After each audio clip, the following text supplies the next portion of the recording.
রবিবার বিকেল 4টা নাগাদ কোচবিহার শহরের নিরঞ্জন ঘাট এলাকায় এক ব্যক্তিকে তোরসা নদীতে ভেসে উঠতে দেখা চাঞ্চল্য।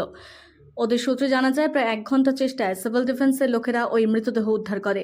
পুলিশ সূত্রে জানা যায়, মৃত ওই ব্যক্তি ঝাড়খণ্ডের বাসিন্দা। তবে তিনি কী কারণে তোরসা নদীতে ভেসে এলেন তা এখনও জানা যায়নি। ঘটনা তদন্ত শুরু করেছে কোচবিহার কোতোয়ালি থানার পুলিশ। বিষয়টি বলো তো আপনি।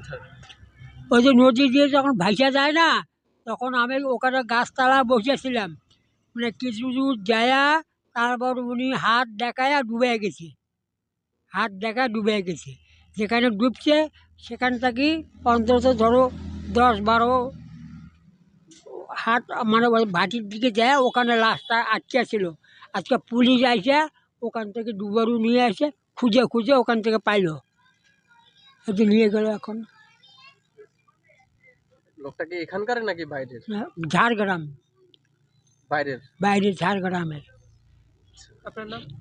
60,000 টাকা পাইছে, ওর কাছে একটা মোবাইল পাইছে। জামা কাপড় পরেই কি নদীতে নেমেছিল? এমনি একটা গেঞ্জি গা দেওয়া আর স্যুট পরা ছিল। আপনার একটু নামটা বলবেন তোমার? মজির মিয়া। এখানেই বাড়ি? এখানে বাড়ি। জায়গাটার নাম কি? ষাটগুড়িয়াটি। ঠিক আছে, ধন্যবাদ।